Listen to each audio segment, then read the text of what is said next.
In Tattile, we have worldwide experience with cameras installed in over 75 countries.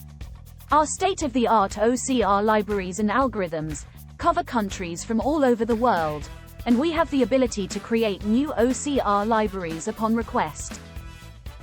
The perfect combination of hardware and software allows the management of up to 6 transits per second, with unparalleled accuracy and reduced execution time. In Tattile, we manually measure OCR performance using frame-by-frame analysis, based on real installation transit images. This allows us to define KPIs with our customers and share test reports with full transparency. We have an internal tagging team who analyze images and identify license plates to train the neural network for accurate test reports results.